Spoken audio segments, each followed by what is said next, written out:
wherever you want to skip. go. Otherwise, I forget, and yeah. Yeah. No, it also just skips over to all the surface level chit chat. I mean, I The want to do that as awkwardness well, and the but oh yeah, and then press record yeah, now. it's like, I oh, will. we're on camera. We're on. I will Yeah. say quickly, I love your color. You've got like a color scheme going on. I don't know if that's by design Thank. or Yeah, yeah. that's I cool. think I think it kind of just is. I don't know. It's like my just It's your vibe. sensibilities, and yeah, and then it kind of just all coalesces. You're But perfectly in your environment.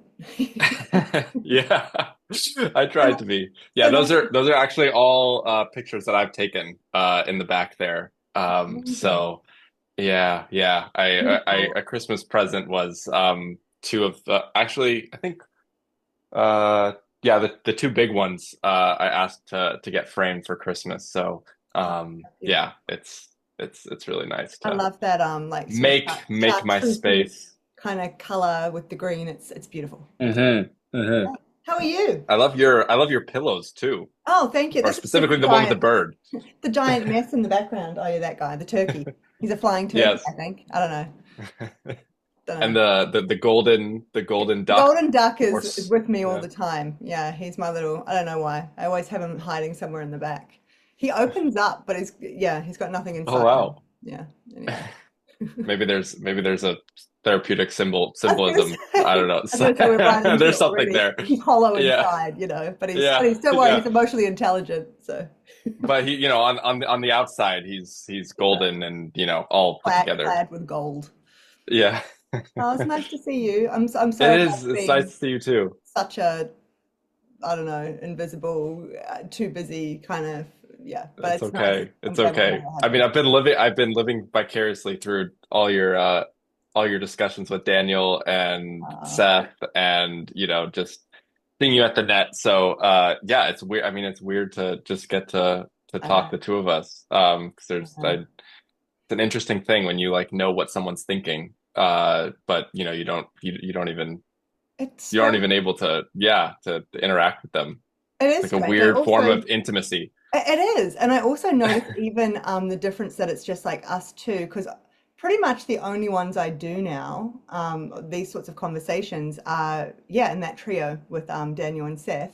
So I'm used to also like it, but now there's two. It's just interesting when you reflect on all of Yeah. that, like how it changes what's happening inside.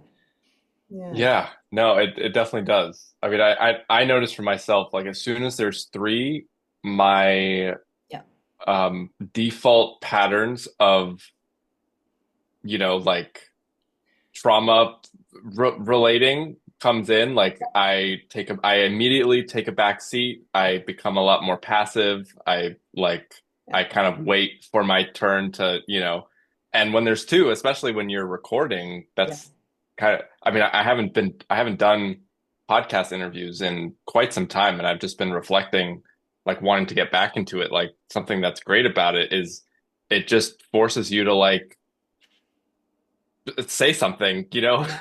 I agree. and kind of like, and I mean, you obviously like want to pause and collect yourself and not feel like you kind of just have to say something, but there is something about just the duo that I really like. There's like a certain aliveness that Yeah, I you kind of agree. have to bring, or else it's just going to be one person talking to no one. No, I agree. I agree. And that's sort of me at the net, really. Like it's like Mm, I just fade into the background. I have all these things I want to say, and it's so interesting, yeah, the difference. And then I just don't really contribute them. So yeah, no, it's yeah, nice. It's nice to do the one-on-one with you. yeah. Yeah, Well, yeah, I mean that's a great segue into, kind of cool. all the things that we were chatting about that we want to talk about. And so there's kind of, I guess, two maybe different directions that we can start. And I can leave that up to you to Sure. decide where to launch off. One is kind of the um I I guess what I don't know may or may not be my legacy in in the net is something I brought a couple of weeks ago around sex and the libidinal and particularly shadow forms of sexual expression that can lead to uh domineering, exploitative versions of sexuality. And something you mentioned that I think would be really interesting to explore is kind of in this age of sexual liberation, which was certainly what inspired this one sex cult that I brought up in that session that was formed in the early 2000s in San Francisco, where that movement was kind of taking off. And so, yeah, like I don't want to put words in your mouth, but kind of Go for it. how, That's okay. yeah, I'll fix them later if needed. It's okay. Don't great, great. mind. Why that manifests. Yeah, so maybe speaking to kind of the libidinal potential latent in human beings, but also without, proper checks and balances and channeled towards a beatific vision, a place, a specific person, as opposed to, how, Yeah. sex addicts can kind of just, yeah, just violently channel it across. So like maybe like what checks and balances need to be, or maybe that's not the right way to think about it, but like what needs to be put in place to make sure that those shadow forms of, so the way I kind of see it is like there's the two poles that I think, you know, we kind of find ourselves in, especially in the moment of Epstein, right?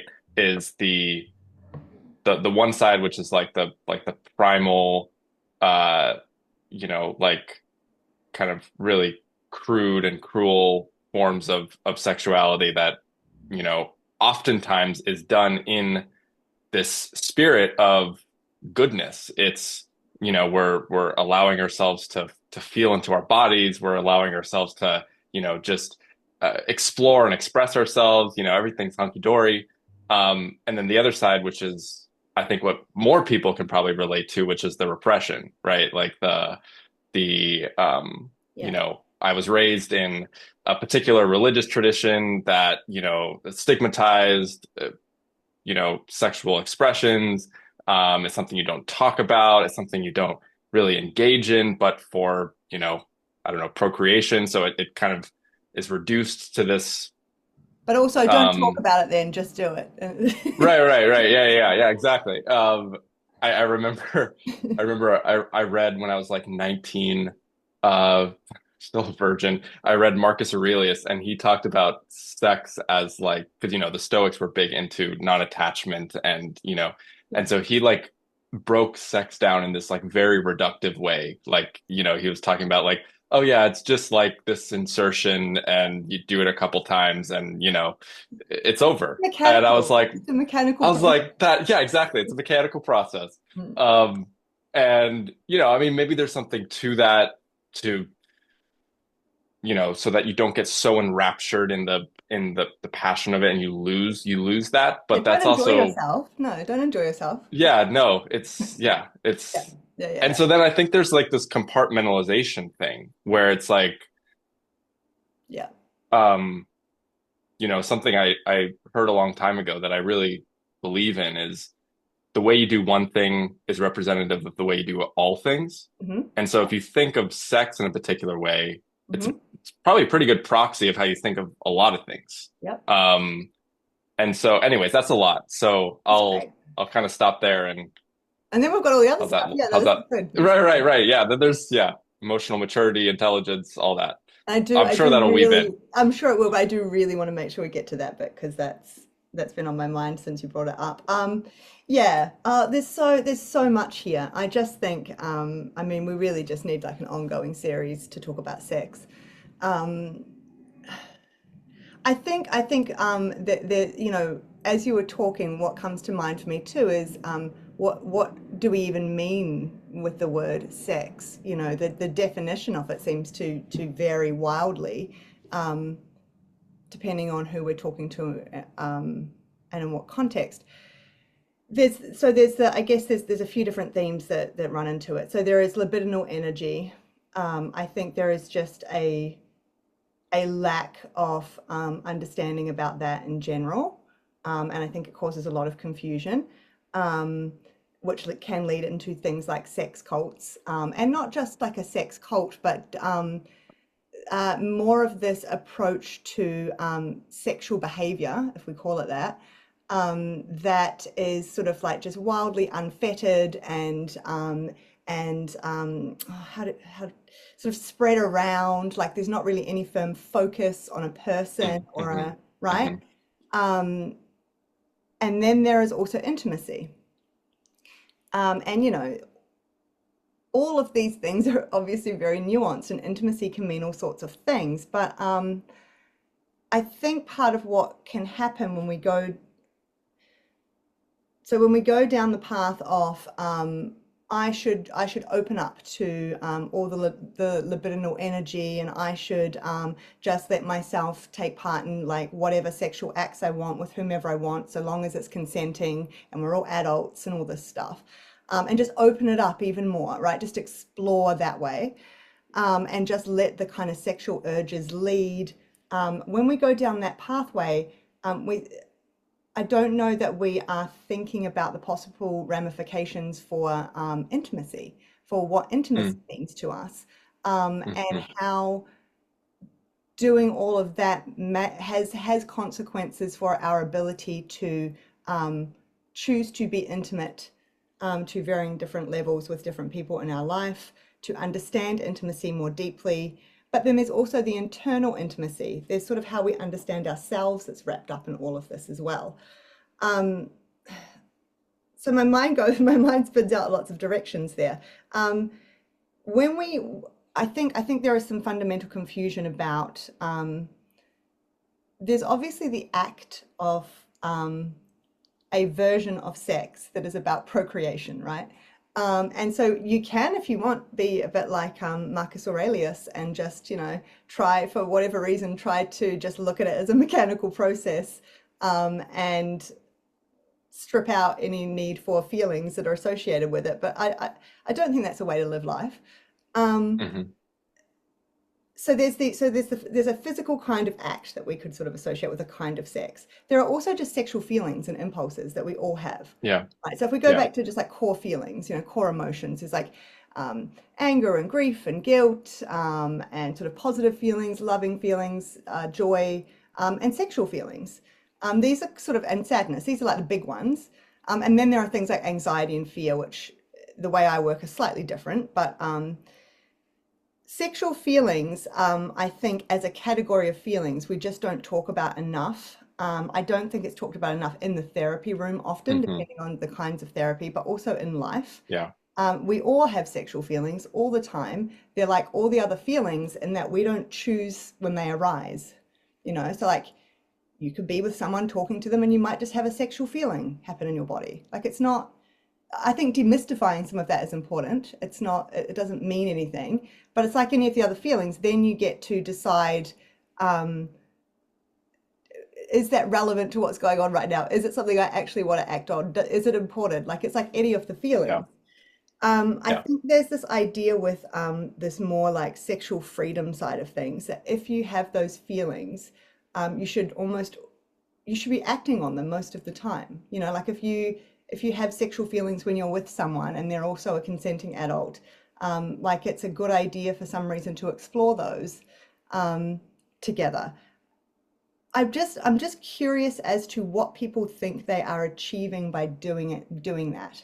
Like to Hmm. me, it starts to become a little bit like a rule for a rule's sake. I don't know, like it's I'm Yeah. just I don't really know what they Like it think. becomes Yeah, not pathologized, but it becomes like a dogma almost. Like yeah, there's no discernment in it. It's like, yeah, it kind of becomes the very thing it swears to destroy, which is like strict rules. Like it becomes its yeah. own rule and you become a slave to it. Yeah, and I think, like it varies obviously depending on the example we're talking about, but I know, for example, that for some people they see it as this is like a kind of sexual liberation that's going to help me to break free of I don't know, jealousy, or possessiveness of a partner. If I can come to work through I don't know, somehow by having sex with lots of people, I'm going to come to be able to work through the idea that we can all, and maybe my partner as well, we can all have sex with lots of people. However, we still have the special bond. And I think people think it's going to help them work through all these layers of things. But in my mind, it's kind of making like a fatal error. There's no, Mm, mhm. part of what goes on when we have sort of sexual feelings, sexual impulses, urges, is it's in my mind it's the libidinal energy, right? And this is a really important pot of energy that we, I think, need. It's to our benefit. It is useful to us to be able to convert, if we call that, or sublimate some of that into other areas of our life. It is that same Yes. kind of feeling inside that makes us alive and excited to have a conversation like this, right? Hmm. Yes. When you suddenly inspiration strikes and you want to sit down and write that thing that you've been thinking about for ages, and you're just writing and you're just in it, and it feels exciting and pleasurable, right? That is libidinal energy. Um, Hmm. and so I just think about it as this pot of energy. This is just weird imagery, but it's like this pot of energy that, yes, some of it can be used for your actual sexual endeavors in life. That's fine. But it's not kind of all for that. Like it's almost like Hmm. if you drain all of that, then I don't know, I see it as an enlivening force that can give, that is supposed to help us to be creative, right? This like broader sense of Yeah. creativity, not just sexual, but like creative. Um, it helps us to feel, yeah, alive. I think it has a really important link to, Daniel Garner, for anyone listening, talks a lot about, negentropy and this kind of like being in Hmm. an experience where you actually feel like it's energy giving. I Hmm. think it's related to all of that. Um, in my mind, it's almost part of the kind of the maturity, the evolution, if you will, is that we start to harness and use that energy for these other matters as well, that can feel just as pleasurable. This is the thing. Um, but oftentimes, I wonder about almost like a squandering of energy, if we think about it like that, to just be kind of out, just like sleeping with whoever you want. Um, it's that's fine if you feel good, like you feel good in the moment, but there's sort of like this, and if you're having sex with someone, um, and you're feeling good and all of this, but also you do it knowing that that relationship potentially, in this example, is going absolutely nowhere. You may never even see this person again or whatever. So you're not Yeah. even building something relationally, Yes. right? It's Yeah. not even Yeah. contributing to that. It's not contributing to really any kind of intimacy outside of, um, you know, I got to orgasm, you got to orgasm, we had a good moment. Um, and then you sort of, it just, I don't know, there's other ways that you can funnel libidinal energy in my mind that lead to a building of something and a creating of different kinds of things that have greater purpose and value out in the world, not just for yourself, but relationally, communally. That's not to say there's not a, I'm not trying to be, it's not to say there's not a role for just you want to feel good in a moment, feel good.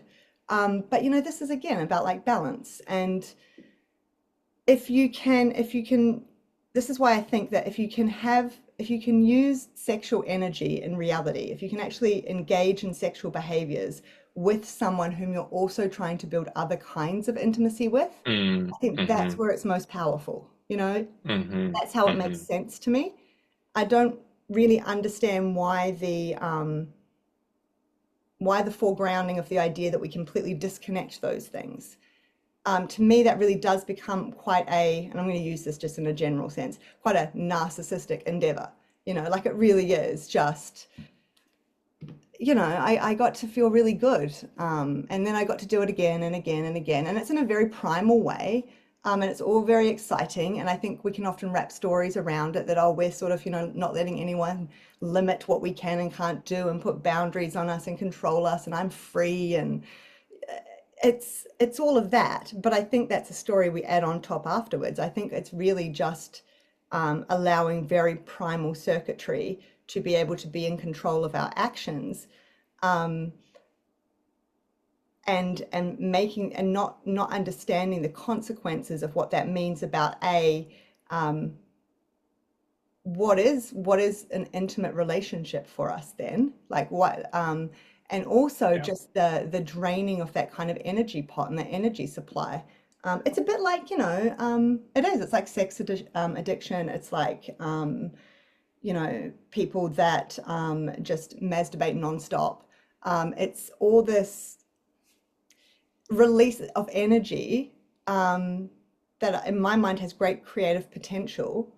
And you enjoy it, you still have a lot of pleasure while you're doing it, but you can do it in other relational ways and other creative ways. So I've gone round and round in circles there.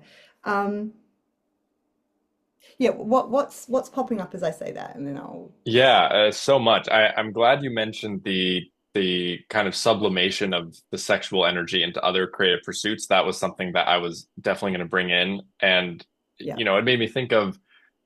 I mean, it's kind of an obvious parallel once you think of it, because what is the sexual energy ultimately in service of? yeah, This creation of new life, right? And so I think an expansion of that idea of what creation of life can mean in terms of that energy, um, yes, because it seems like it's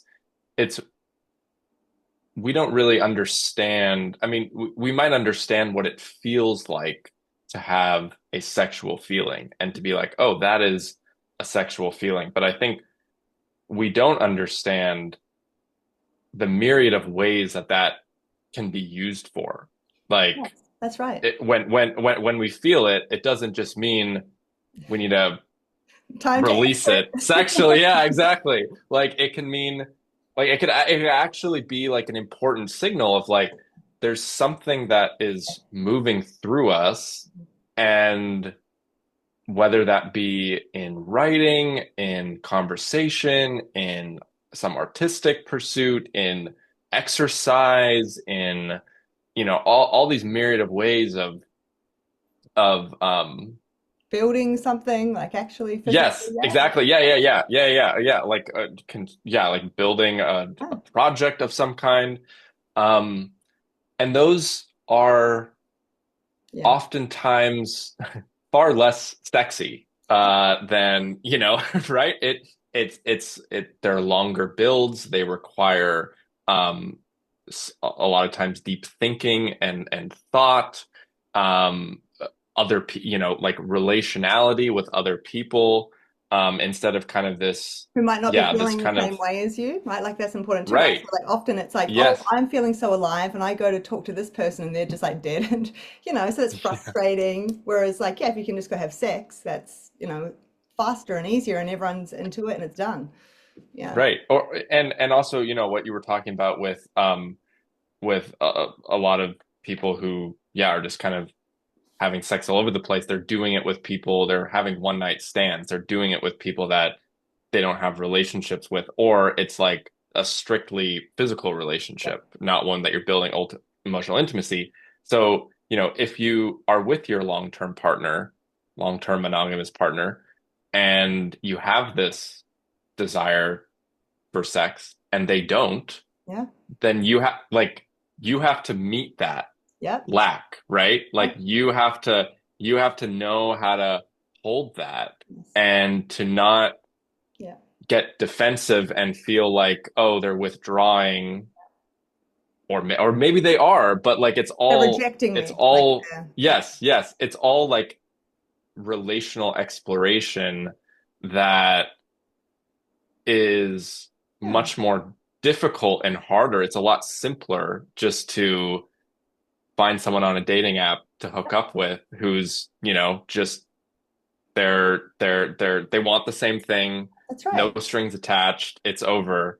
It's a lot more messy to um in the moment find this emotional and sexual and psychological resonance, right, with someone. And Absolutely. you're never going to be fully on the same page, but Mm-mm. it's like you have to read, you're learning how to read your partner and how to read yourself in relationship.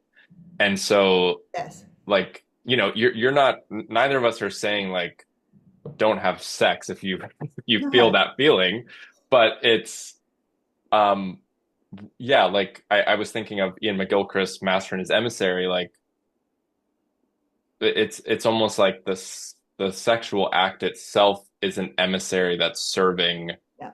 the higher what you're building together, right? As partners. Yes. So yeah. And it's I love what you said there because that is the nature of any kind of committed relationship, is that it necessarily builds complexity.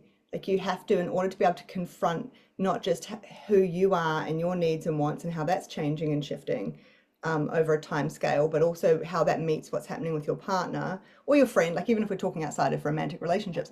But you know, it builds you are always building your own inner complexity and understanding and having to work on it continuously with the other person. And that can sound like a slog, that can sound awful. Like people that are listening that aren't, haven't had a relationship like that might be like, I don't want to do that. I just want to have sex. But the truth of it, and I've seen this time and time again because I'm privy to so many people's lives in the work that I do. It's a real privilege because I get to see it over and over. That it's actually those relationships where people really meet and confront the complexity of one another in the deepest possible way. They don't run away from it. Um, they are actually the ones that can end up having like the best sex, if we just put it down in those Mm, terms. Because it yeah. actually increases intimacy. Like you said, it's kind of a stacking, right? Then you can be having sex with someone who you have like deep intimacy with on all these different levels, psychologically and emotionally and physically and just all of it. And that actually enhances the experience. Um, but it's very different to the sell of just a very quick, fast thing that you pretty much know how it's going to be for you, like hopefully how you're going to feel. And it's easier in the moment. And I think a lot of this comes back down to just, modern life and just all the pressures that we're under all the time and not having enough time and patience to be able to develop these things and having very quick, easy solutions available to us. Um, but I agree with you that I've always thought about libidinal energy as it's creative. And just like you say, I get that from the fact that, the purpose of the sexual act is to create the new life, create the baby. So it's the same thing. It's a wider understanding of that word. It is that feeling that I'm sure all of us know that you get when you're just really alive to something, and it can happen very quickly. You can just have a really drab morning where you feel tired and you didn't sleep properly, and then you can have like a conversation like this where immediately it's like a lie, you're alive. It's all the same energy, but we're just using it in a particular way. And I think having, like you said, none of this is about saying don't have sex, and like do it to whatever degree you want to that feels right for you. It's like any of these things. Are you informed? Are you just kind of like reflecting on what you're doing, why you're doing it, having some understanding of what that might mean about other areas in your life, and then do what works for you. But I think most people aren't really thinking about it in those terms. Um, Hmm. and it's having a lot of consequences on people's ability to be able to find intimate relationships, is what I'm seeing. People are craving intimacy and they're like, but I'm out there and like I'm free and like we're having lots of sex and I'm meeting people and I'm not being too attached and I'm doing all these things. But they're all things that sound like the opposite of finding intimacy. And they're like, but I can't find an intimate relationship. Or they start to experience that sense of loneliness and they don't understand why. They sort of, buttressed themselves against the idea that they really need much in a romantic relationship outside of, um, I want lots of freedom and autonomy. I don't want to be told what to do. I want to be able to sleep with whoever I want, and my partner does too, so it's okay. Like, um, lots of this going on, and then they get to a point where they wonder why they are feeling so sort of hollow and lonely inside. Um, and yeah, so there's that component as well. Yeah, do you want to Yeah. anywhere? Because I Yeah, know. yeah. Well, I was thinking as you were talking, um, like a curiosity came up around how how you observe people moving from um, you know, uh, problematic relationships with sexuality, say, on either end, on either end of that spectrum to one that's more integrated. And I Yeah. was just thinking, as you were talking about um, developing emotional intimacy as being kind of this precursor to a healthy, sex life, how a lot of like I think more and more men now growing up are kind of aware of a lot of the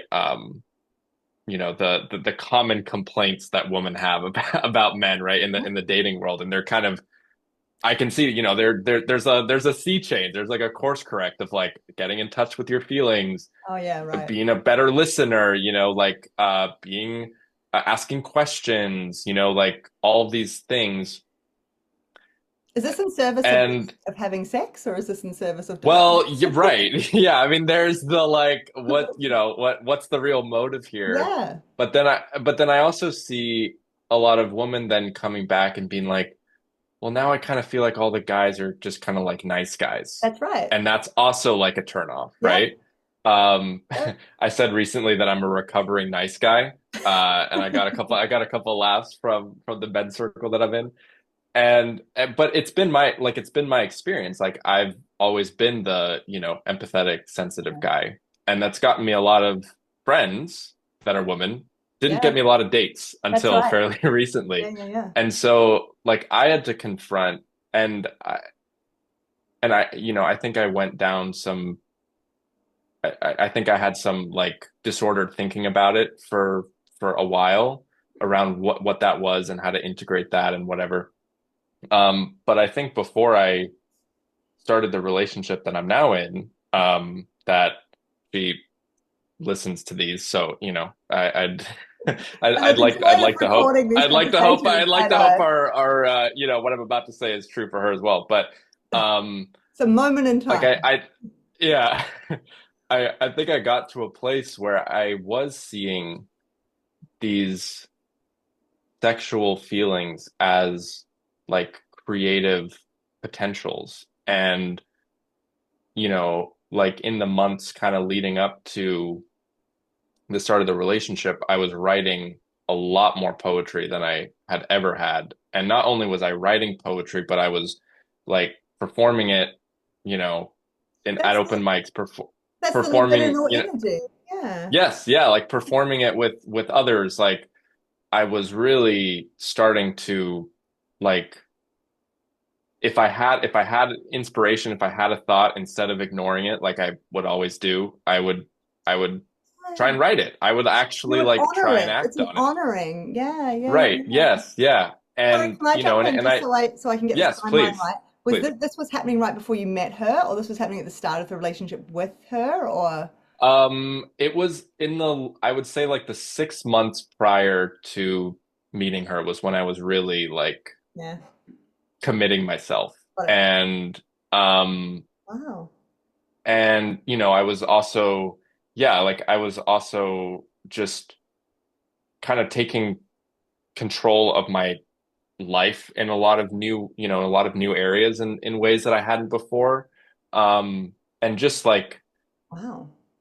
anyways, I say all that to say, like, I think there's, You're taking action, right? Like you're taking action. It's quite a masculine kind of like, yeah, yes, yeah, yeah, yeah. yes, and action towards what I feel is, a a higher place, a Yeah. place of connection, relationality, not this kind of hedonic Yes. thing.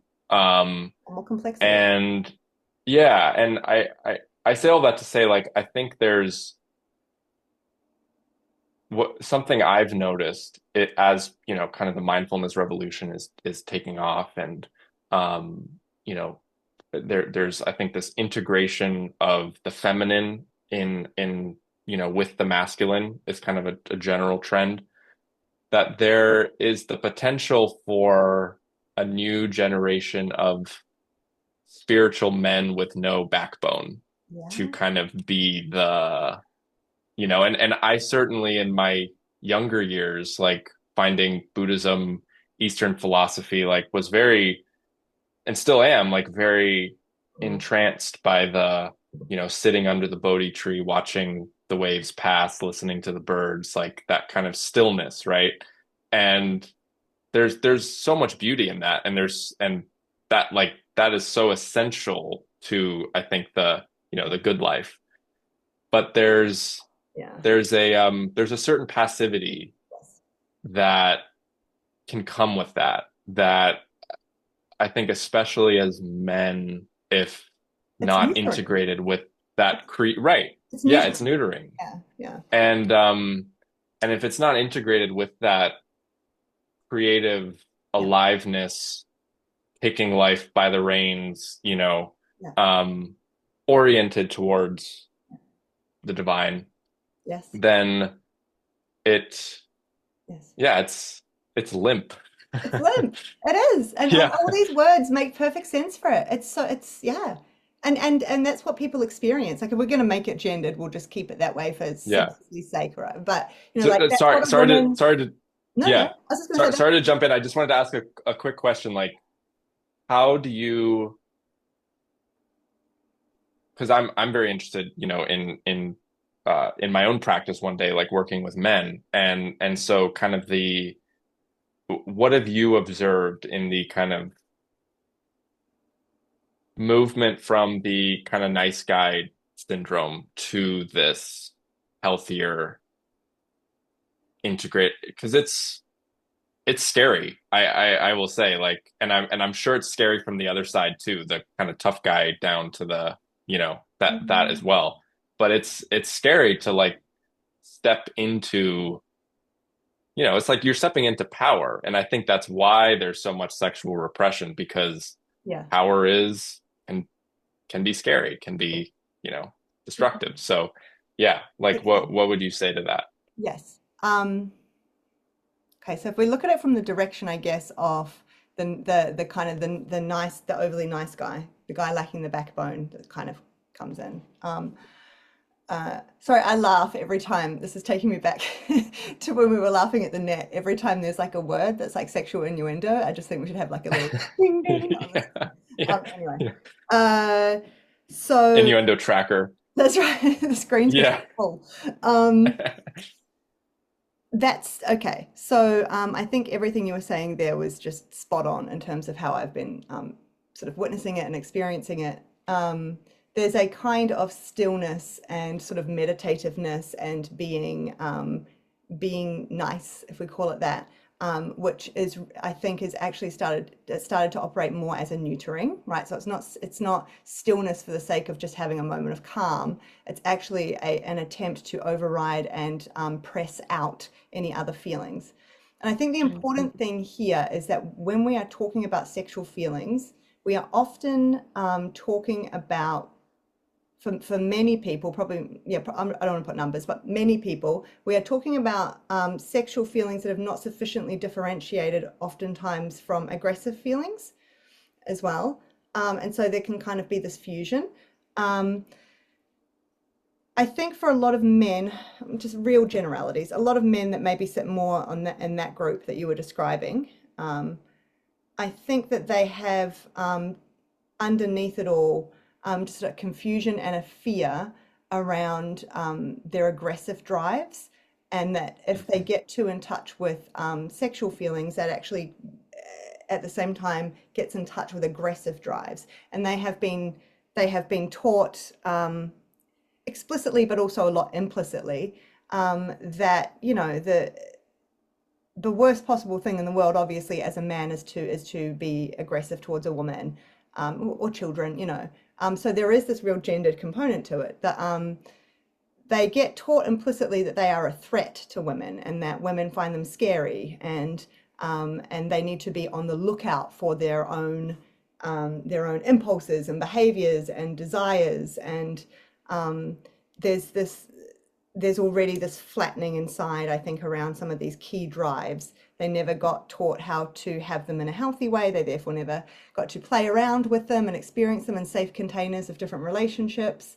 Um, you even just think about my son's at school at the moment, so I think about this a lot. Just sort of um, the way that aggression gets managed by teachers and things if you're a boy versus a Hmm. girl. And I know there's good Hmm. reasons for that. I'm not trying to, but it's complex. Yeah. And we're also teaching them anyway.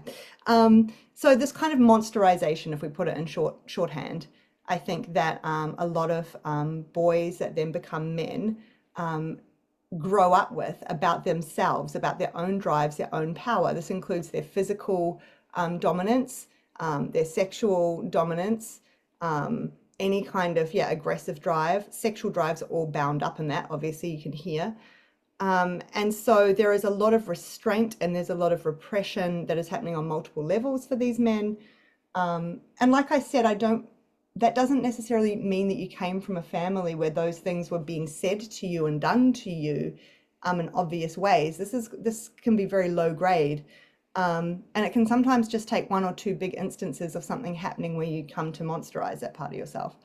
And then if you combine that with, for some of these men, um, the fact that they might also just be really sensitive and intuitive anyway, and then they can actually lean on that part of themselves more as a way to also veer away from having to deal with that whole ball of confusion and anxiety and fear. um, then they start to then they start to not well, they start to interact in relationships in ways where they get more praise, they get more warmth, they get connection. They can oftentimes get told, you're not like those other guys, you're not like the ones that want to hurt me, if we put it in shorthand. There's a reinforcement of this kind of Hmm. gentleness. um, Hmm. I'm going to say some more generalities. These are all generalities. I don't want anyone to, but there's also, I think, oftentimes a problem here with the mother potentially. Hmm. I say a problem. I mean, I'm a mother. I have problems too. I'm not trying to exclude myself, right? But like we're talking, we're talking about, oftentimes this might also be in combination with having a mother where um, the gentleness, the sensitivity, all those parts of the son are really kind of garnered or are appreciated or are needed maybe because there's a hole in the marital relationship. And so the kind of, oh, you're sensitive and like that becomes really reinforcing. And then that's another way for boys to cut off all those other drives they have inside them because they don't want to notice aggressive impulses towards their mother. No one wants to notice sexual impulses towards their mother, like all these things. So they kind of get made even more taboo and put down there. And there's this real sort of reinforcement of women, like I get to get close to women and I get to feel like I'm a good man when I'm like this, right? And all this is happening on various levels. And then I think what happens is that even when men get to a point in their lives where more consciously they're aware that they don't want to just be doing that anymore. So this has been so kind of pushed down and that it's quite difficult to be able to get back in touch with, to understand how to even get in touch with their aggressive drives in a way that's helpful to them. I often see a lot of men who are depressed and they're depressed on the back of just, yeah, like a lifetime of being the nice guy. And then there's just this kind of depression that cements everything down on top.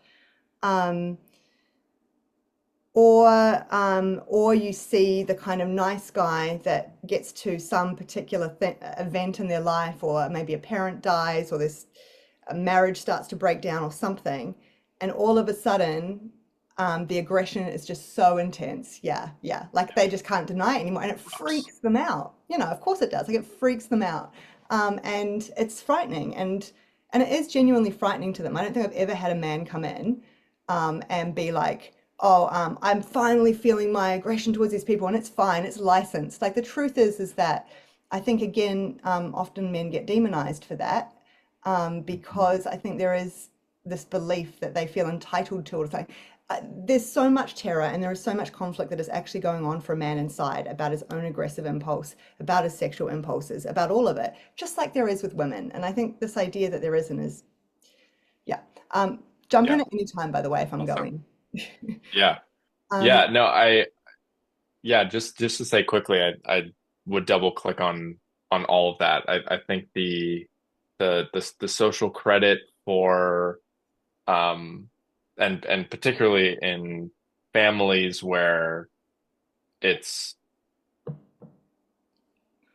like the equilibrium of the family is very fragile, and like uh or it's kind of there's one person, usually the father, who kind of has the monopoly on the feelings of anger and rage. Like only he's allowed to feel that, no one else is.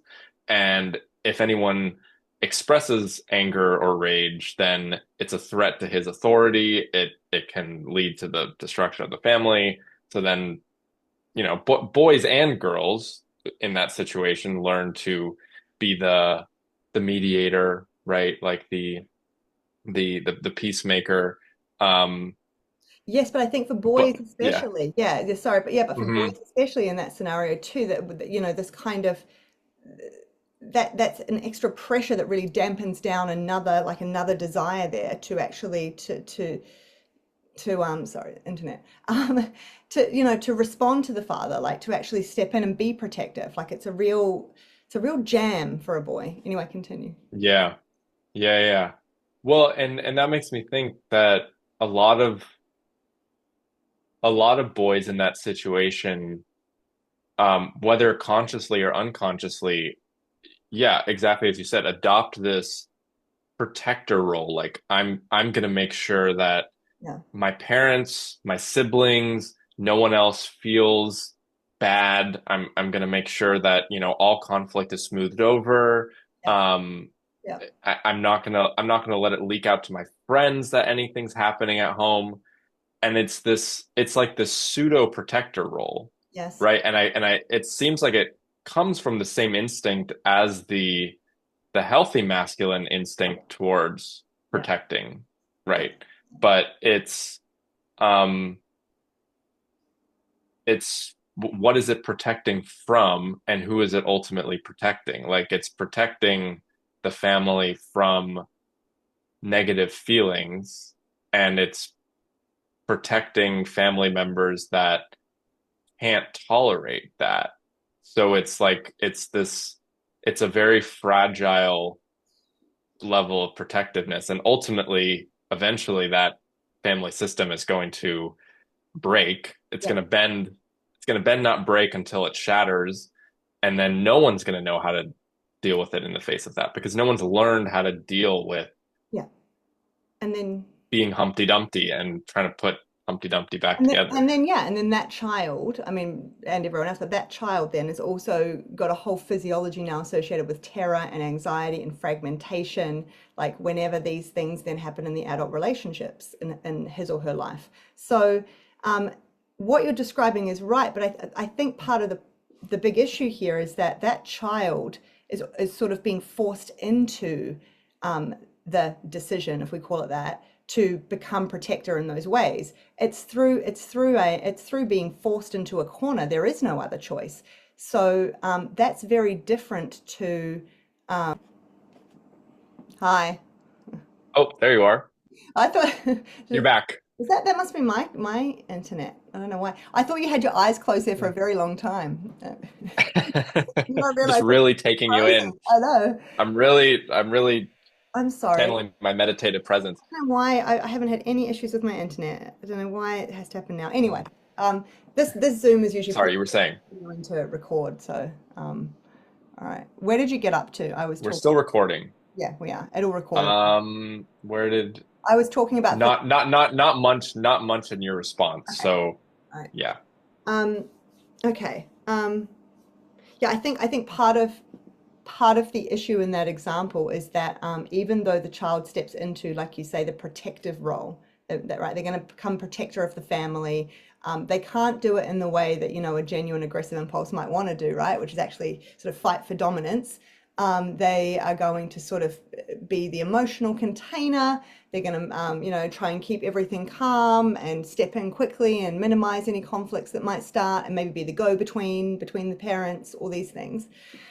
That is a strategy that is well beyond a child's years. That is a Yes. kind of thing that we might Yes. decide to do when we are healthy, mature adults who have integrated, and we make an, like I say, informed decision to do that in a particular relationship, and we know what we're signing up for, and we have the ego strength inside to do that, knowing it's not going to fragment us.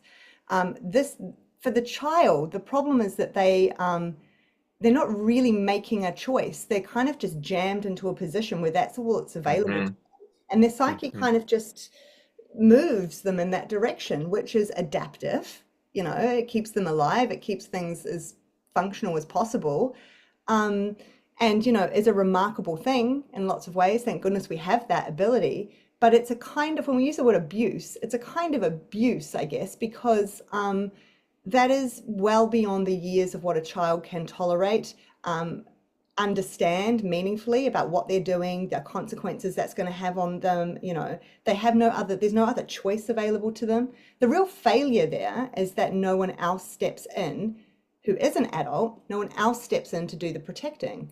So the child is assuming the protective role. However they do that, um, they're not developed enough for it yet. Like their psyche, Hmm. their ego is not developed enough for it yet. And what this does is it creates, it now starts to create all these knots and problems and repressions and, even possibly fragmentation in the psyche. That this child in this particular moment in their life is forming in a way that's going to carry them into the rest of their life. They're going to carry whatever happens here into the rest of their life. Um, and so it's a really unfair task for a child. And it leads to, oftentimes it gets reinforced too, like all the time I hear this about, parents who tell their children, I'm so lucky you were so, empathetic, and I was so lucky I Yes. could talk to you about what was going on, and you were such a good listener. And when I talked to you about what was going on with dad, and, it's not, It's not their job. and people are well intentioned, but like that is Hmm. damaging them, right? Like that is well beyond they cannot meaningfully understand what on earth you're talking about when you're talking about your partner who you have, a long-term adult relationship with, you have sex with, like they don't know they don't know what that kind of relationship is, let alone you trying to talk to them about it in depth, seeking either them to give you advice or to just hold it all for you. And the way you were describing it before, I thought was quite lovely, because as you were talking about this child who's like holding the whole family together, and is also making sure no one on the outside knows what's going on, like protecting the reputation. And I just thought of them, they're trying to be the contained ego, like they're trying to be, Hmm. trying to be, Hmm. it's, they are trying to hold, they're trying to do all the things that the kind of mature ego, in a Freudian sense, I don't mean like in the way we use ego now, is trying to do, which is to just hold, right? Sort of integrate and metabolize and experience the complexity within, and not having to act out, not having to, they're trying to do this whole thing for their family. And Hmm. in a way, the image that comes And to, the irony, yeah, like the irony is, but they still aren't the gravitational center of the family in the no, sense that they're not the ones that are making choices to move the family in a certain direction. that's They're right. purely reactionary. That's right. They still don't have any They agency, have no but agency. they believe that they do Yeah. because they're playing a role. They're But that belief that yeah. they do is part of what's adaptive, I think. That belief is Hmm. this mistake that we have, and this is going to get us into emotional intelligence and emotional maturity. Great.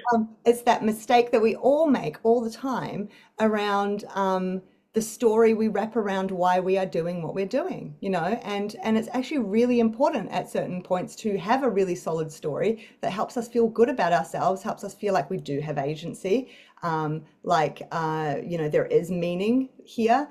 There are reasons to continue to do this. Like we all desperately want that. It's also linked to the libidinal, because if we can wrap a story around why we're doing something the way we are, especially if it's something that's mundane, or like something that feels like kind of like, it's not so exciting. If we can wrap a story around it to the point that we feel we have understanding, then that's the same, that's part of the libidinal drive. It's pleasurable to feel that we understand something, right? It puts us back in that kind of spot. So we it's got this extra layer of feeling kind of good about this decision we've made, but it draws on that same libidinal pot, if that makes sense. Mhm. Um, we want to feel that we are predictable, that we can understand everything we're doing, because then we feel more in control and we feel, and so this is very different, obviously, for the child, and I don't want to confuse the two things. But in a way, there is a grace to the fact, I think, that a child who is stuck in that position, who, as you say, actually has no agency, and when their parents have another argument of that kind, and their sibling is like crying and like, I don't know, trying to run out the door and leave the house, and they just snap into, this child snaps into their protective role and does all the things now to fix all that and contain it. It's a grace, I think, that they can, in their mind, afterwards or in the moment, think it's really important I'm here. Like this is, I get to do this for my family, and I get to show them I love them by doing this. And they have to have that, because otherwise they are experiencing complete lack of agency and a complete lack of self-worth or meaning or value, Mhm. or purpose, part of it too is belief that things could be different, like belief that life is not always going to be like this. Like, if this is a great role that I can play like this, then it also helps me to believe that I can find other roles I can play. Like, it's a bit of a trick. Otherwise, if a child was truly, I think, aware of what was going on, they might just feel like a slave to whatever environment they're in, and that they have zero say over their feelings, themselves, their actions. Doesn't matter how much they give to others, there's always the potential that they're going to do something next that's going to break it all apart again. It would just be a hopeless, helpless, despairing position. Um, Mhm. and I think, yeah, so there's a grace to it, but it's Mhm. so often this move that we make about I know why I'm doing what I'm doing is happening, on the other side of the real motivations, if that makes sense, for Mhm. various Mhm. reasons. Um, Yeah, yeah. And I think that's a great segue into emotional intelligence versus emotional maturity. yeah. Because yeah, I mean, I haven't looked at like the scholarship and how people would define No. those two terms, but Let's just figure it out in my together. mind, It's more fun. yeah, yeah, Yeah. yeah, and yeah, people can This is just write me in the our comments. way of People thinking can write about me in the yeah. it. Yeah. Yeah. Um, yeah, like emotional intelligence for me is the ability to identify, um, well, first identify and label emotions. So to say I'm feeling X and someone else is feeling X. Sometimes, you know, people are so in tune that they're able to discern that without even any words. You can see a body movement or the way someone's tensing their body or the tone of their voice, Mhm. and be able to determine that. Um, and I think even in that definition, like being able to sense and attune to your environment and kind of know, like adaptability also seems like part of Hmm. emotional intelligence, like to be able to have like awareness outside of oneself. And the kind of like the highly sensitive person archetype, like that seems to be part of it. And for a lot of children who grow up in traumatized homes, they have to be that Yeah. because mom and dad are unstable and fighting, and so there has to be someone who, can give dad a back rub when he comes home and he's stressed, or Yeah. to, to notice when mom's like hasn't had a good day, and so I got to be on my best behavior so that she doesn't, lash Don't out at me ask her type too stuff. much. Don't, yeah. Right, right, right. Um, and that can be a very successful adaptive strategy for a long time because it gives someone the feeling of having purpose, because my purpose is to take care, right? My purpose is to serve. My purpose is to be nice. And also, Um, this is how I can channel love, because this is the other thing, right? yes, We've got loving yes. feelings and we want to put them somewhere. So this is how I can do that too. Yeah. Yeah. And then in response, like you said, there is that there is that social reward Yeah. of Yeah. you're so empathetic, you're so thoughtful, you're Hmm. so, and often people will throw around the word, you're wise beyond your years, Oh yeah. you're very mature. Um, Yeah. but then there comes a point where Mm. I'm feeling all this rage Yeah. because I'm doing all these things for my parents and they're still acting like children, you know? I'm doing all these things for other people and attending to their emotions, but not really getting anything in return. Yeah. And then you wake up one day and you're like, whose life am I living? Yeah. You know, like where am I in all of this? Where is all of this going? And And why and is that's anyone the paying that much attention to me? right, What right. I'm Yeah, feeling. and like why do I care so much about channeling love to places that it's not being reciprocated? Like Yeah. what is the fear underneath that of losing that? And then Yeah. that's I think confronting that I think is the Yes. often the bridge from emotional intelligence to Yes. emotional maturity. And so yeah, I'd be curious if you know, Sure. like what's coming up and if you could speak to that because Yeah. I think it's it's great. like I'm in that and I'm observing people in, you know, kind of my peer group like mid to late 20s like you go to therapy and it seems like you can get very good at being emotionally intelligent. Like, you know, like you have Got all my these new feelings link. wheel. I can name them Yeah, all. you have all your nice new words and your psychoeducation and everything. And I'm not poo-pooing that at all. No, no, Like neither. No, no, no, no. that is very that's very helpful and very necessary. Um, but it's almost like you can use just as in IQ or what the type of intelligence the school system trains, like you can act out emotional intelligence Mhm. without actually Yeah. embodying emotional maturity. Yes. Um, Well, so anyways, yeah, well, I'll that's I think a prime distinction right there. So, yeah. So when you suggested this distinction to me, I got very excited because it's kind of what I've been trying. I feel like I've been trying to explain this for years, and that's kind of you're right. Like those, I think those two different terms are a nice way to kind of talk about it. So in my mind, so there's a few things. In my mind, emotional intelligence. If I'm just going to throw out some ideas of how I see the difference. I agree with what you said. The way that you were framing it seems to also have a lot of focus on, someone who has learnt to be watching outside a lot, like to be watching others and predict others. I need to get very good at being able to predict what other people are likely to do here. So, right, so that I can kind of manage things as needed, right? And that fits with sort of the child that we were talking about in that example before in the family system. I think also though emotional intelligence, um, it can either develop from that place, so you can, or you can just get good at this part too.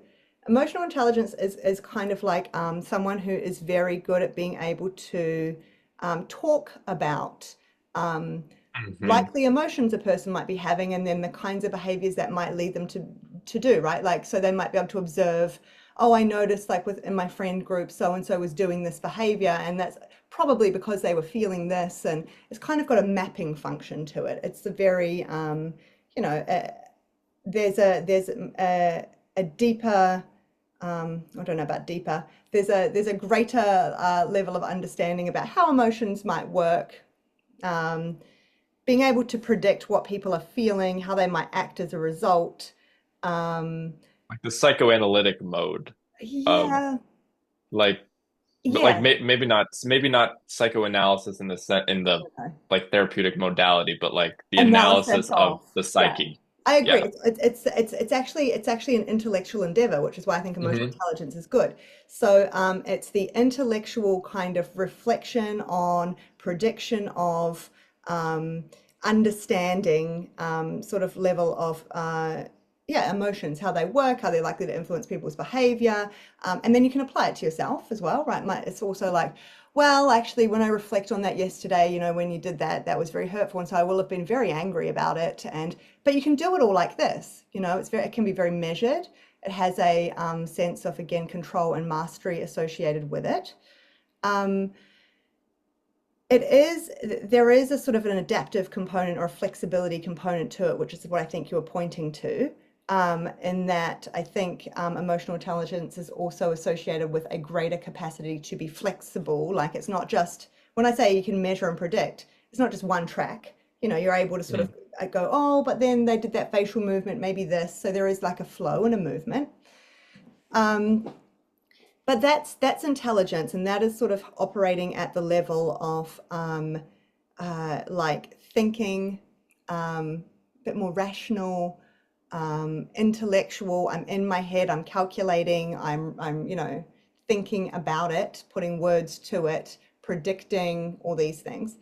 And we know that any of those tasks can be used, I'm going to call it a tactical defense. They can be used defensively. So we can get really Hmm. good at being able to think and predict and talk about with one another in really insightful ways. We can really talk about our emotions. And let me just talk to you at depth about what happened yesterday when we met and when you said this and how I was feeling. And then I saw this on your face and I think maybe you were feeling that. And I wonder if that's because with your father. And we could do all that. That would be much more of an emotional intelligence, right?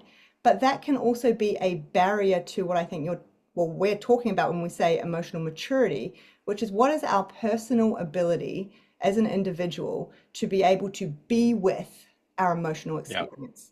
That's what it is. It's about being, it's about embodying, it's about I think of it really as ego maturity. Like we are talking about kind of the structure, again, this is Freudian, but like the structural integrity of the ego in your adult state, which is why this is about maturity. This is not something a child is meant to have, right? Maturity. The structural state of your ego to be able to hold um, and experience deeply emotional emotional states, right? And there's a lot of different capacities that are built into that I think are necessary for us to say that someone like to account for someone's level of maturity. And these are all the things that I think get lost in conversations around emotional intelligence. So there is Hmm. how able are you as an individual to to stop and hold and notice the intensity of the emotional experience that's happening. So when you talk about rage, rage is a great one. How much can you really, without doing anything, no acting out, no speaking to anyone about it, but just notice inside you exactly where those rage pathways are, how intensely and viscerally you can feel them, the heat that's generated by them, right? You might even go so far as to notice the actual impulse, what they want to do, all these things. Just the holding of it and experiencing deeply, not just going, oh, I had a flutter in my chest, I got nervous, that means I'm really angry at you. And so now we're going to talk about my anger. And as I talk about my anger in really factual and insightful ways, and I can draw all these links about how that might relate to our broader relationship, actually what happens is my connection to the body sense of it diminishes. Because now I've brought my frontal lobe online. Go up here. Yep. Yeah. And that actually helps to down regulate the feeling in the body. I do, just as a quick aside, I want to state that there are times to do that. I'm not implying that that we should be doing this all the time, but this to me is part of the distinction of what we mean. Are you capable of, in certain moments when you choose to be able to go in and actually feel it all? Are you the other component here with maturity, I think, is the complexity piece. So it's also our capacity to be with not just one but multiple things at once. I know I can feel and be in the presence in my body of how much I both love you right now and am enraged at you right now. I can have them both. I can feel both at once. So and being with ambivalence, being with complexity of those feelings, because often what happens is we learn we can't tolerate that, so we have to split to one or the other, right? And you can notice that even when people are talking sometimes about emotions, the needing to turn someone into a bad guy or anyway. Hmm. So there's that. There's also our ability to reality test. So there's this kind of emotional maturity involves how much space do I have in my body to fully feel not just one but several feelings that might be conflictual at once, to not have to do anything at all with my actions as a result, to reality test then though, to notice this that I'm experiencing in my body, how much of that is actually in relation to the reality of the situation that I'm finding myself in, how much might be historical, how much might be, so there's that component too that's about maturity. And the self-reflecting, how much of this is also what role have I played here? So those are kind of more up at that level, I think, the kind of like thinking about level. But the bit in our body, I just get the sense that whenever I bring that up in these sorts of conversations online, that it's kind of just like a yeah, like you feel it in your body, yeah. And but like that is actually not easy to do. And Hmm. I don't meet many people that are able to just do that without really, really working on it as an adult. And that is not meditation, like that is not trying to calm Hmm. and quiet. Um, Hmm. it's because if we the reason is if we can't do that, the default is like you were talking about this kid in the family system who thinks he's got agency, but he's actually not the center and he's actually being pulled around by all these other forces in the family unit. We're being pulled around by all these other forces in our unconscious and in our psyche, and often those of the person we're relating with, if we're not able to fully feel our emotions because they are operating underground to keep us away from feeling our emotions because we learned we couldn't tolerate it. So they pull us away from them. Does that make sense? That's the motivation often. That's the motivation to go, I'm not talking to that person anymore, right? I'm ending this conversation. I'm hanging up, I don't know, the phone call or whatever. It's generally not that we've got in touch with the deepest feeling inside us and we're really feeling it and we're reflecting on it. It's generally just, I don't like this feeling that's emerging. And when that happens, I come up with a really good story about Hmm. I don't deserve to feel this way with this person. And then I remember all the Hmm. times that they've mistreated me and I'm getting out of this now and I hang up. Hmm. Um, Yeah. so to me, maturity is kind of more about courage. It's like Yep. it's a Hmm. courageous act. It's a courage to be with that which is intense. It's to do more with the soul, if we put it in those terms. Um, Intelligence, if we think Jungian is kind of a bit more like can operate like as part of the persona. Look at me, I can be very emotionally intelligent. This is more about kind of getting into the full depths of who we are inside. That's what maturity is to me. And Yeah. that actually means that you're less likely to make some kind of like very quick and fatal errors in relationships. That can go either way. There could be fatal errors that open you up to too much abuse for too long, or they could be fatal Hmm. errors that lead you to cutting people off and cutting off possibility way too soon. Um, Hmm. Yeah. is that helpful? Yeah. Yes. Yes. Very helpful. And I think anger here is really like a great one to zero in on to notice the distinction between emotional intelligence and emotional maturity. And I think, And sexual feelings. yeah, yeah, yeah. And yeah, Freud's gonna love this one from the grave. Everything's coming back to sex. Um, Well, we were saying, we should say quickly, Michael, we were saying before this conversation, there's too much emphasis on Lacan in these circles. Like, where is Freud and yes, Jung? Where are they? prayers, Bring them Freud. back I in. know, I know, I know. We're singing their praises. That's right. Yeah, like, and I was thinking as you were talking, specifically the last thing you were mentioning about, I experience anger that leads me to kind of characterize someone as a boogeyman or as a bad guy. I Yeah. distance themselves. When I see that happen, and when I do it myself, we bullshit ourselves because Mm. we think that we're actually in touch with the anger, and Yeah. that's like, because yeah, when I was a kid, I had to suppress that. I had to continue to appease. I had to be the codependent person.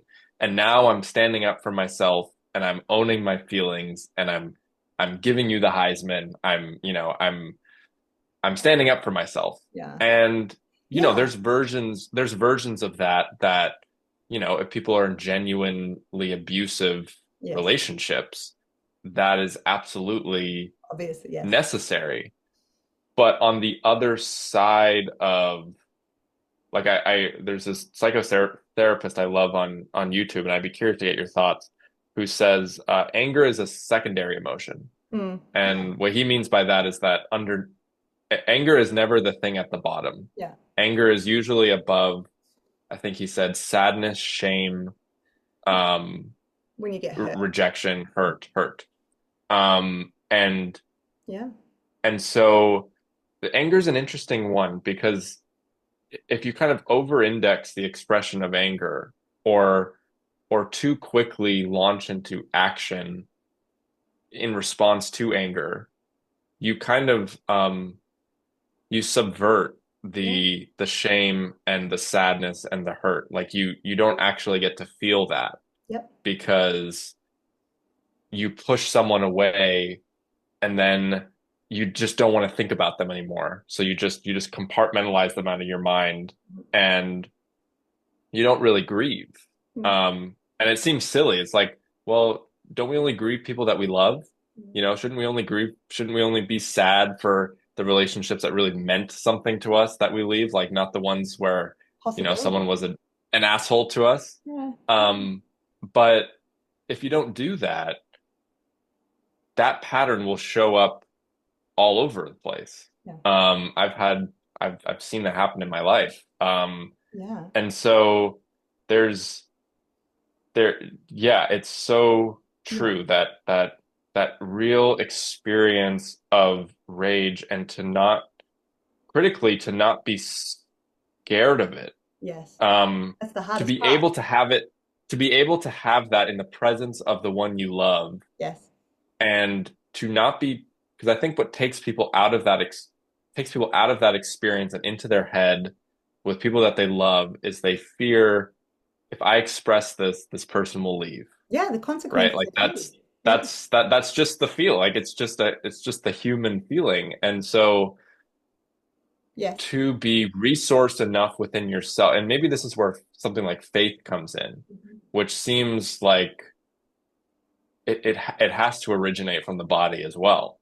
Like those deeper resources of faith to believe that I can have an experience of a potentially violent emotion.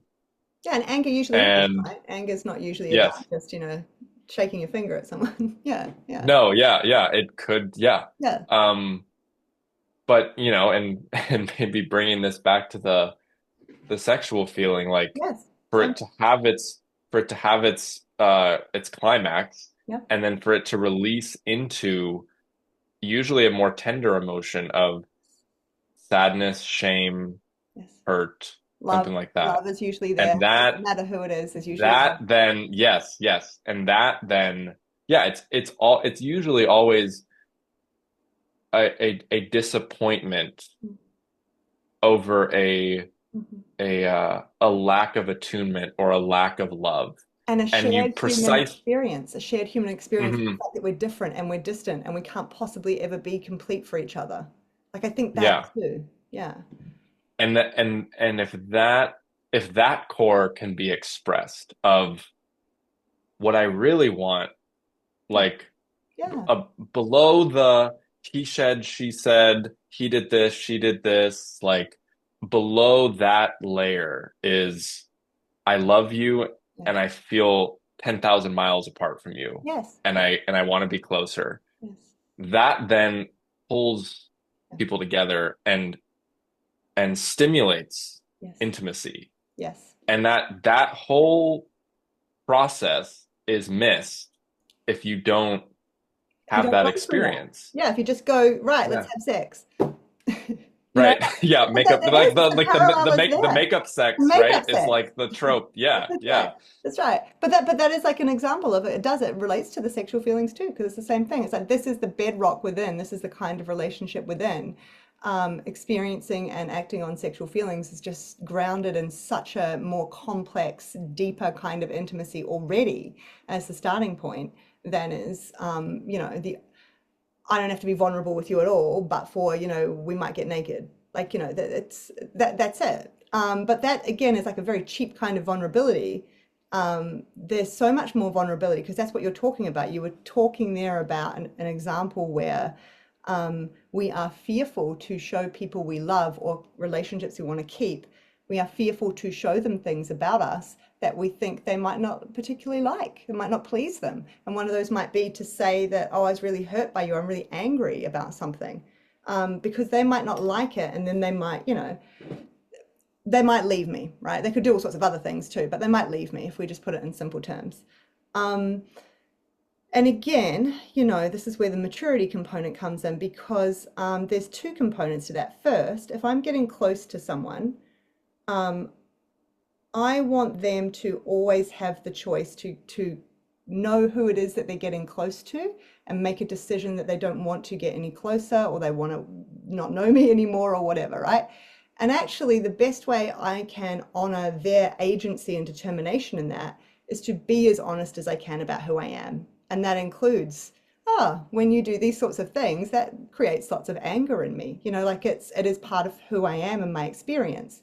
Otherwise, I am hiding who I really am. I'm curating an experience, a performance of Aspasia that is going to be pleasing to this person because I want them to hang around. That diminishes their agency, like that doesn't honor them and their ability to really know who they're with. And also it keeps me feeling less vulnerable because you can get really good at that, especially if you are like an intuitive kind of person and you have been focused on others, you can know what kinds of things a person's going to like about you or not like about you. So if you don't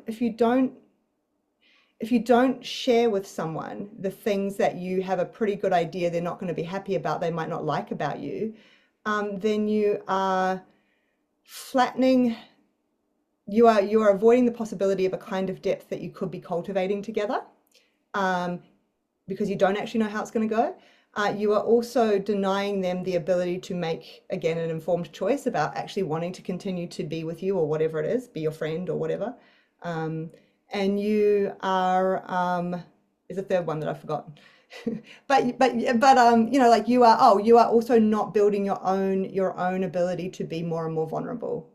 It's a vulnerable act. And this is why I was talking about emotional maturity is related to courage for me. Like it's courageous. It is, you don't start to share these things in these sorts of close relationships because it's going to go well. You share them with the complete terror that you have no idea where it's going to go. But actually, if that's the honesty of what's happening for me right now, and I've taken time to check in with it and all these things, right? This is not about weaponizing it, right? And I'm able to talk now to this person about it in a way that is an attempt to connect and work through it. It's not an attempt to make them feel that they've done something bad to me. Then that's all I can do. That's my part in the relationship, and the rest is up to them. And it's this faith thing, and some people might not like that about you, and they might decide they don't want anything to do with you again. That's true. That's true, and we can't control that. But again, this goes back to love ultimately not being about trying to control another person. It's an honoring. The people we love can choose to leave us and hurt us whenever they want. That's just how it is. And all we can do is sort of show up and do our part as best we can. So I think that's important. I also wanted to link to, you were saying something there about anger and sort of this idea of like standing up for myself. And often I think you're right, what happens is we get confused. We start to feel the anger in our body. And we think, I've spent my whole life not standing up for myself. I'm going to do it now by leaving this room or saying, I'm not talking to you anymore or whatever it is. I think, again, if we think about this shift from something that might be more like an emotional intelligence to a maturity, it may be that there's a way that we are able to develop these capacities where we can stand up for ourselves internally by doing nothing different externally whatsoever. Like just feeling the feeling inside and continuing to stand and be there and not really do much, not leave the room. Again, there are situations where you need to leave the room, but you know what I'm saying. Yeah. That is still a standing up for yourself. You are not starting to say things you don't believe in, right? You just stay there and you hold your position, and you stay there with the willingness to continue the exploration together if they want.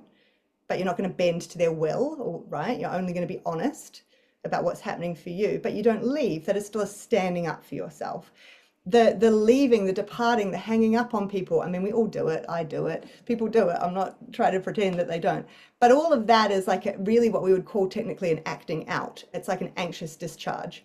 Like you said, oh my God, Hmm. this feeling is freaking me out. Like I don't do well with this feeling. I'm getting out of here. I'm standing up for myself. I'm not going to tolerate being around someone who activates this feeling inside me. Right? That's really what it is. I don't want to be around someone who's making me have this intense internal experience. Right? I'm worth more than that, so I'm going to get out of the situation. Um, does that make sense? Hmm. Yeah. Yeah. Yeah. Yeah. I appreciate that. And I Again, it's nuanced, so I don't want to say it's every situation, but you know what I mean. yeah. But there is a skillfulness in just being able to, I mean, literally just standing up for yourself and not feeling like you have to, play the kind of like kind of conversational, war of Yeah. going back and forth. Um, Yeah.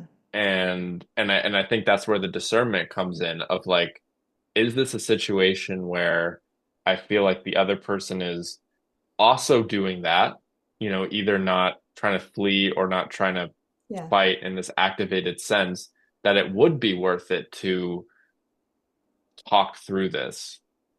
Yeah. Um, Do I trust that they're but meeting me in that space? yeah, yeah. Yeah. But like even if that's the case, there's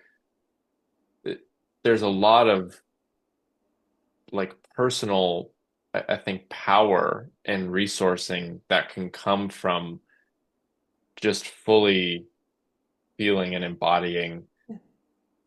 energy that feels really overwhelming and feels like this, feels like you're being tumbled by Yeah. some big wave. Um, Yes. and Yes. yeah, and then on the other side of that,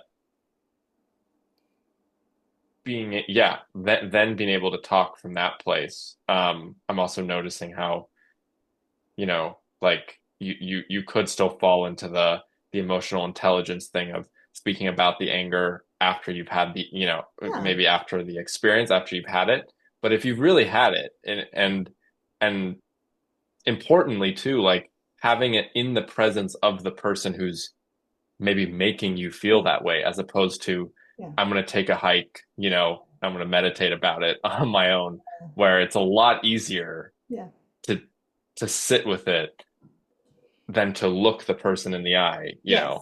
and Yes. to have it in their presence. Yes. And this is graded, right? Like, I mean, there's nothing wrong with that approach that you just described there at the end. Right. Too. That's Yeah. fine as you're learning it, right? And there will always be the kinds of conversations, I think, no matter how good we get at it, there will be the kinds of conversations where it's so intense and you might need to take a minute. But it's different to say to someone, you know, I love you, but this is just really intense for me right now. I just need a minute, right? And we need to talk about this, but I need a minute. And to like leave the room or to go, like whatever it is, and to take some time and then to come back and talk about it again. That's very different from just the being drawn, being flung around by the rising intensity of visceral feeling in your body and that sense of, oh, this is awful. I hate this. I don't like this feeling. This is freaking me out. I got to get out of here. Like that is kind of the anxiety. And then we can often do that in a storming out kind of way, or I'm not taking this anymore, or um, when really part of what we're fleeing is the intensity of the emotional experience. I think part of what comes from that maturity stuff, though, that whole idea around building our capacity to be more fully in our body with a feeling, feel it all, understand its intensity, understand we can hold it, understand we can have that while also remembering this is my friend so and so, and I actually really love them, and feeling the love for them, having them both there at the same time. When you're able to do all of that, there is a kind of wisdom that naturally flows from it sometimes, if you don't go looking for it, that is to do with um, understanding, oh, like actually, now that I really feel this anger and I realize like what it kind of wants to do, and and I'm just like imagining almost the things that would come out of my mouth if I was really having this anger. I realize that I'm not even talking to this person. I'm talking to my sister when I was 5 years old. Like Mm-hmm. there's, when I say wisdom, there is a way that you can Or kind of, I'm talking to this person 5 years ago. yes, yes, I'm talking to this person Mm. about that thing they did to me 5 years ago that I told myself I let go of, but I never actually did, you know. Yeah. And you go, oh, and then this sort of, but it happens naturally, you know. It's like oh, and that hurt me so much because that taught me that people reject me if I reveal vulnerable stuff about myself. And now this person made this small comment, and I can see how something in me interpreted it as, oh, it's that again. This is one of those people that's going to humiliate me for revealing something about myself. And that's why I had this massive reaction, right? So there's a portion here that is sure to do with this person. I want them to know that I don't like it. I don't like the experience of someone singling out something I do as strange or something. But there's also this whole other, now I understand why it was so intense, because I felt like I was fighting all those fights I could never fight when I was a child, when everyone used to pigeonhole me and tell me, I don't know, you're strange when you do that or whatever. And I could never fight back. I was never allowed to have my anger about it. I had to just agree with them. Right, so there's a way that you come to understand your relational history that can help to demystify why is it that I am so enraged in this moment, right? Like, is it really, that's what I mean by reality testing. Is it all about this person in this particular moment? Or is there other stuff that's pulling up too? And when you can do that, again, if we use just like a long-term committed romantic relationship as an example, when you can do that together as a couple and you can just go back and say, you know, on reflection about that disagreement we had, I realized like when you said this thing, that tripped this whole wire for me inside. Like, you know, and you can actually get to know each other more deeply. It's a really Hmm. beautiful, intimate Hmm. thing. And then it's Hmm. the doorway to talk about for the other person, you know, oh wow, now I understand better why it is in all these other situations that we've had. You've done all these things. I didn't understand what is going on. And Yeah. also I can care for you better now because I know that about you. Doesn't mean they're never gonna, you know, do the things, but they can understand it from a wiser, deeper place as well. It really builds relational depth when you can do that. So there's lots of things that flow from the emotional wisdom piece. It's not just the being able to be with the full intensity of the emotion and remain with the person in the one-on-one. It's also what you get to understand more deeply about yourself, and then the possibilities that opens up, because now I can actually look at my partner when he's doing that thing he does that everything inside me reads as total rejection. He's totally rejecting you.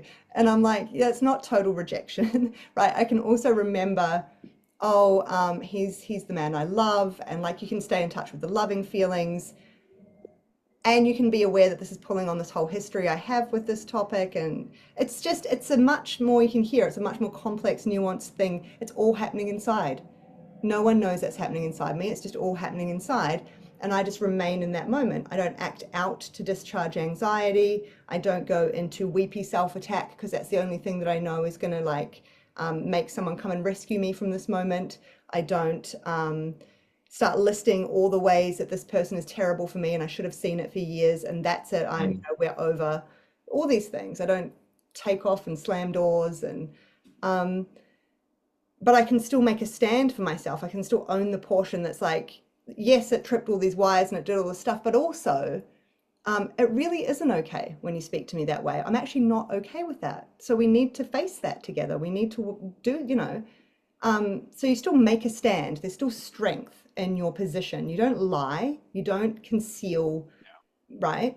But the making a stand is the making a stand with what you're asking for and what you're tolerating, not always in your body, but just in the kind of, does that make sense? In the conversational sense. Hmm. Hmm. Um, Yeah.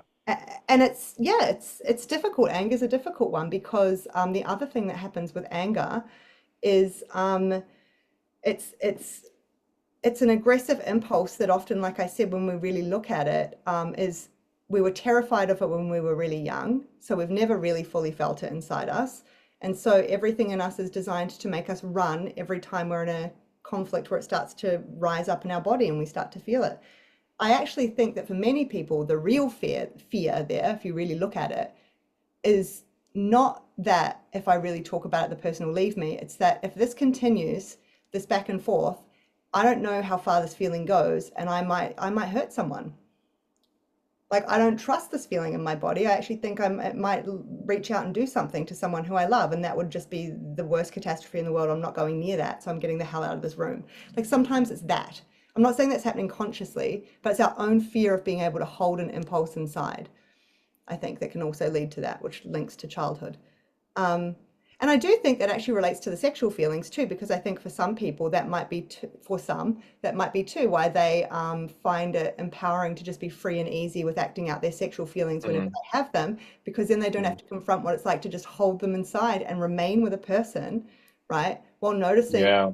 part of my experience with this person is that I get sexual feelings. Like I don't have to do anything with them, right? And also I can find ways to sublimate them into creativity and other ways of being creative with this person in this relationship that don't involve having sex, you know? We move to acting out some emotions way too quickly, and we move to chopping other ones off at the knees way too quickly.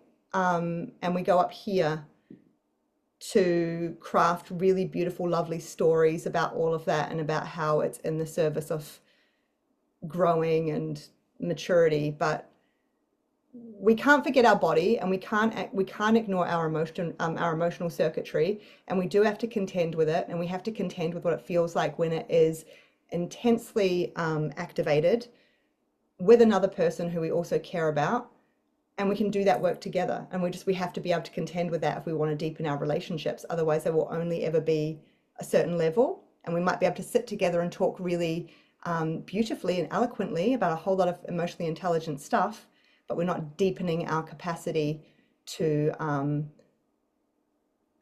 actually, I think actually at the heart of it, it's deepening our capacity for intimacy. It's more and more intimate the more that you can do that with someone. Yeah. Yeah.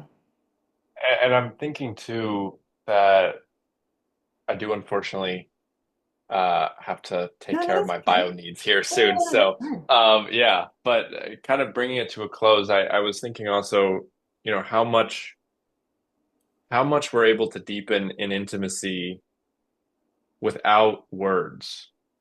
Um, like I just went dancing with my girlfriend yesterday, swing dancing Oh, in the fun. city, and it was the first time we had danced together. 'Cause we've only been together a few months. And she had this long background doing Irish dancing as a kid, and so she's this just very spirited dancer. And there's so much in dancing that Yeah.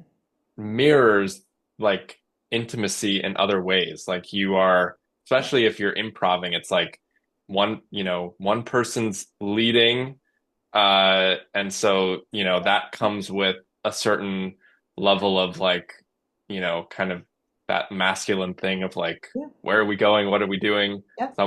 One person's following, you're both, resonating with each other, trying to be in sync with each other, but also trying to express and create something together.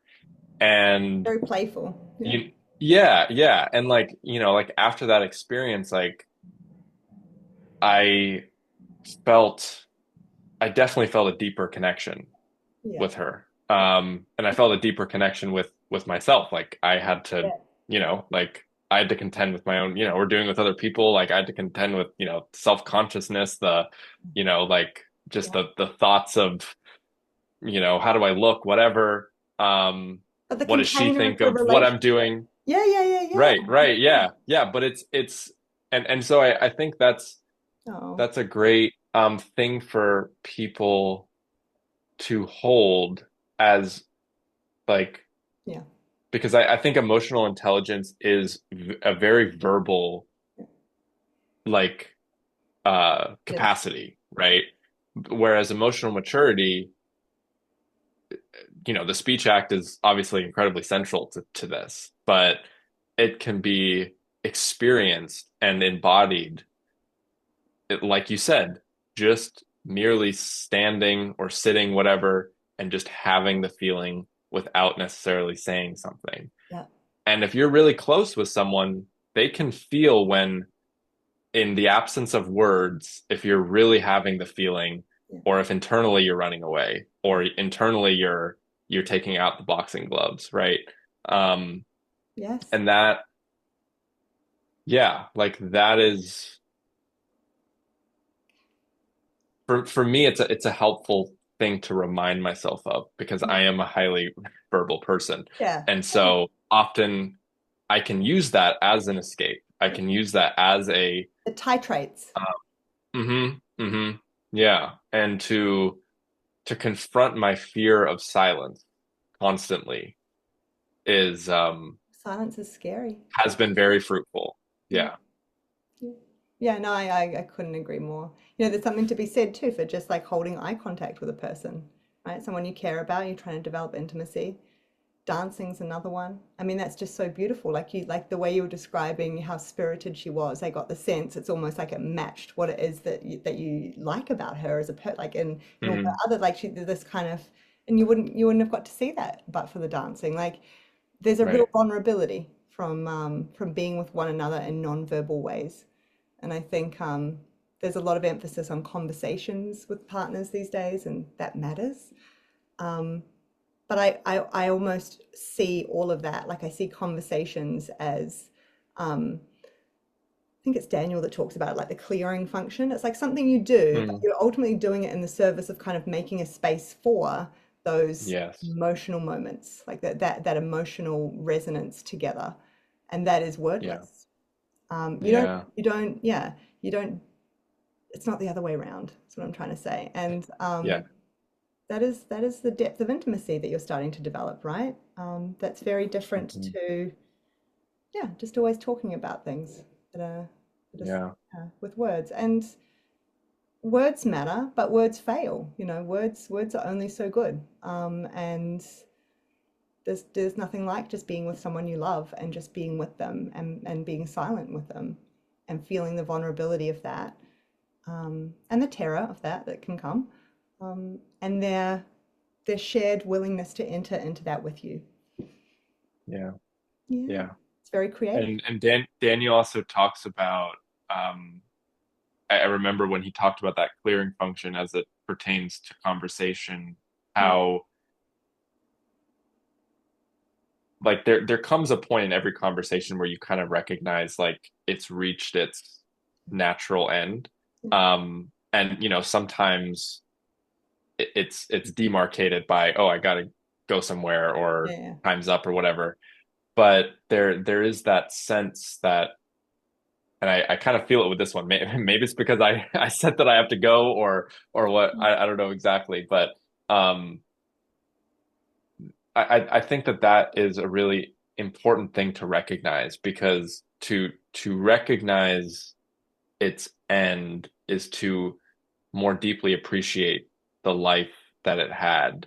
Yeah, And yeah, as someone who's kind of been the beneficiary of those like 6 hour conversations that never end, sometimes they're beautiful. Sometimes you come out of them and you feel so sometimes. energized, and sometimes you're like, man, Yeah, you're out. You're put out for yeah, like it's almost like you have like an injury. yeah, Like you yeah, it really takes a lot of time to like reintegrate, yeah, and I think there is something in that somatic messaging of, oh, I think I maybe took this a little too far or something. And to bring it to a natural close, it's hard because when like this one, when you really love talking to someone, it's like you don't want it to end. But um yeah, but it's there's an but it's like a appreciate I think knowing. there's a deeper appreciation of it when you Yes. do that. I agree. I agree. It's that honoring thing again. It's kind of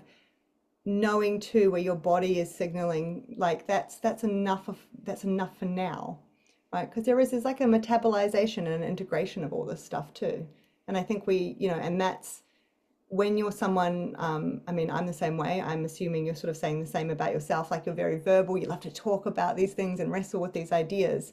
It can be very easy to continue to push ourselves along and do it more and more and more. But it's honoring that feeling that's welling up, that it's, yeah, Mhm.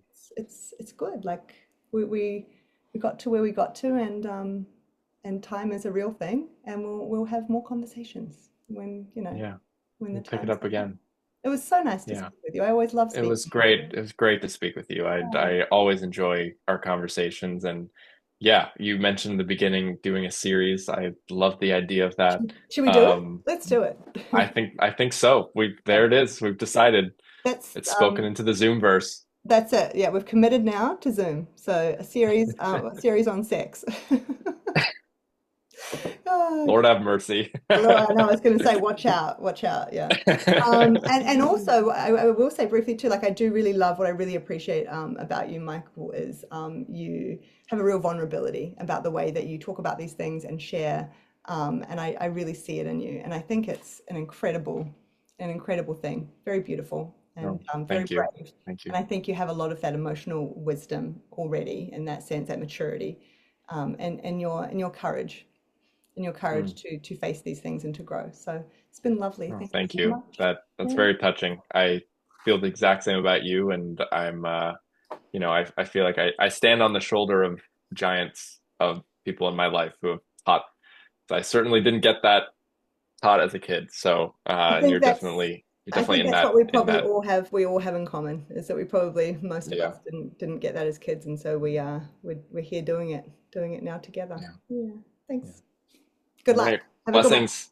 See you I soon. will. I'll send you the files. I'll put them in. Do you want me to upload them? Did you want to put this on your channel, or what do you want to Uh, do? yeah, yeah, and then I don't know how to do the collab links, but I can figure that out, or you can When send me one and it Yeah, when can you just upload it, cross it's just a pollinate. new, yeah, like when you upload it and you go through all that, like drop, like all this stuff, is it made for kids, all that stuff. There's a Right, new right, one that right. says invite a collaborator. And so you click that button, search for my name, and then you press save a couple of times, and then it will give you a link to send to me.